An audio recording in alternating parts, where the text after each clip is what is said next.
त्यानंतर राज्य सरकारच्या वतीनं जे रिलीफ पॅकेज घोषित करण्यात आलं होतं त्याचा आज आढावा मंत्रिमंडळाच्या बैठकीमध्ये आम्ही घेतला।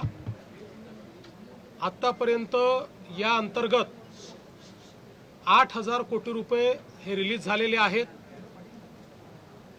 जवळपास 40 लाख शेतकऱ्यांच्या खात्यांमध्ये पैसे पोचलेले आहेत।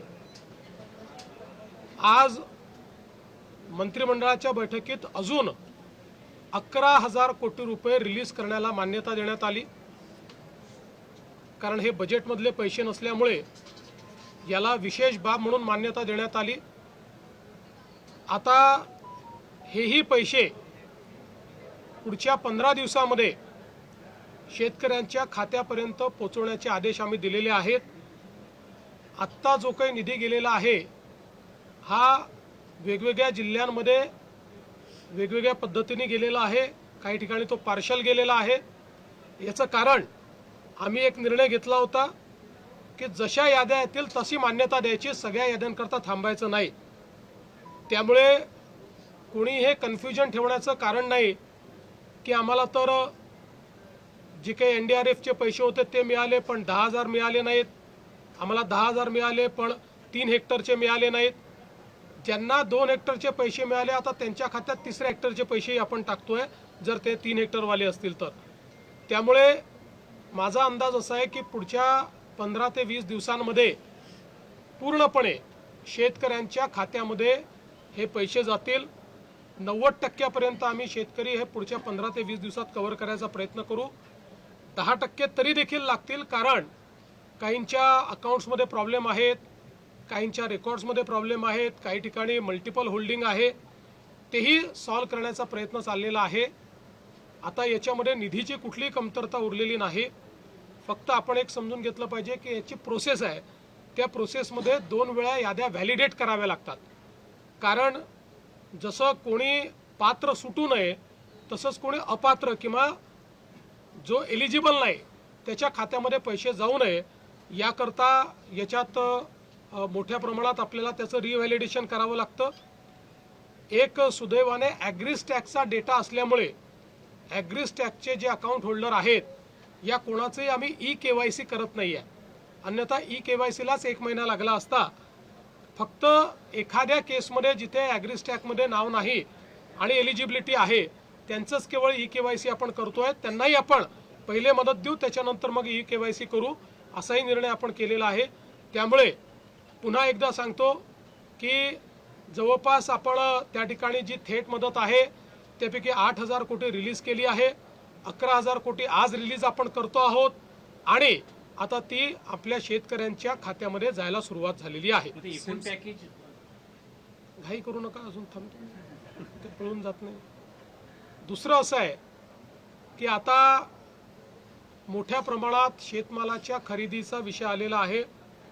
याही संदर्भात आम्ही सगळीकडे आता रजिस्ट्रेशन सुरू करतो आहोत। रजिस्ट्रेशनचं कारण आपल्याला माहिती आहे, आपण ही पद्धत याकरता सुरू केली की पूर्वी जर रजिस्ट्रेशन केलं नाही तर व्यापारीच शेतकऱ्याचा माल विकत घेऊन कमी पैशाने विकत घ्यायचे आणि सरकारला जास्त पैशाने विकायचे, आणि म्हणून आता आपण शेतकऱ्यांचं रजिस्ट्रेशन घेतो आणि मग त्यांचा माल रजिस्ट्रेशन नंतर खरेदी करतो। तशा प्रकारचं रजिस्ट्रेशन आपण सुरू केलेलं आहे। शेतकऱ्यांना माझी विनंती आहे की शेतकऱ्यांनी रजिस्ट्रेशन करावं। व्यापारी जर हमी भावाप्रमाणे तुमचा माल खरेदी करत असेल तर जरूर व्यापाराला विका, पण हमी भावापेक्षा कमी भाव जर व्यापारी देत असतील तर रजिस्टर करून सरकारच्या खरेदी केंद्रावर आपला माल टाका। आपल्या खात्यामध्ये हमी भावाप्रमाणे आपल्याला पैसे मिळतील। तर या संदर्भातली सुरुवात देखील संपूर्ण राज्यामध्ये आपण केलेली आहे। यासोबत आज सोलापूर, तुळजापूर, धाराशिव ही जी आपली रेल्वे मार्ग आहे याच्या सुधारित आराखड्याला मान्यता देण्यात आलेली आहे। जवळपास 3,295 कोटीच्या आराखड्याला मान्यता दिली आहे। 50% पैसे यातले राज्य सरकार देणार आहे, 50% केंद्र सरकार देणार आहे। यामुळे मोठ्या प्रमाणात या ठिकाणी धाराशिव जिल्ह्याला तर फायदा होणारच आहे, पण आपल्याला माहिती आहे की जे काही धार्मिक पर्यटन आहे, रिलीजियस टुरिझम आहे, कारण तुळजापूर आणि पंढरपूर हे दोन्ही आपल्याकरता अत्यंत महत्त्वाचे सेंटर्स आहेत आणि त्या दृष्टीनं सोलापूर जिल्हाच एकूण अशा प्रकारे जोडला गेल्यामुळे त्याचा फायदा होणार आहे, यालाही आज मान्यता दिली आहे. आपल्याला कल्पना आहे की यापूर्वी आपल्या राज्यामध्ये आपण एक विजन 2047 बनवायला हातामध्ये घेतलं होतं. खूप मोठ्या प्रमाणात सगळ्या विभागांनी जवळपास 7 लाख स्टेक होल्डरशी चर्चा करून, सर्व्हे करून, त्यांचे एस्पिरेशन्स घेऊन आपण हा आराखडा तयार केला आहे. या आराखड्यामध्ये 2030 पर्यंतची उद्दिष्ट आहेत. 2035 जेव्हा महाराष्ट्र 75 वर्षाचा होईल तेव्हाची उद्दिष्ट आहेत आणि 2047 जेव्हा विकसित भारत आपण तयार करणार आहोत तेव्हाची उद्दिष्ट आणि त्याचा रोडमॅप आपण तयार केला आहे. आज या विकसित महाराष्ट्र 2047 हे जे आपलं डॉक्युमेंट आहे, हा जो आपला प्लॅन आहे, याला मंत्रिमंडळाने मान्यता दिली आहे आणि आता लवकरच हा प्रकाशित केला जाईल. शेतकऱ्यांचे एकूण मदती पॅकेज जे जाहीर केलेलं आहे त्यापैकी किती टक्के अंमलबजावणी झाली, इम्प्लिमेंटेशन झालं? असं आहे की जे थेट शेतकऱ्यांच्या खात्यात जाणार आहे ते जवळपास 21,000 कोटी रुपयाचं पॅकेज आहे. त्यापैकी मी सांगितलं 8,000 कोटी हे आम्ही ऑलरेडी रिलीज केलेले आहेत. 11,000 कोटी आज रिलीज करण्याकरता दिलेले आहेत आणि 1,500 कोटी रुपये स्वतंत्रपणे आम्ही रिलीज करतो. त्यामुळे ते पूर्ण जेवढं पॅकेज आहे ते सगळं रिलीज करतो.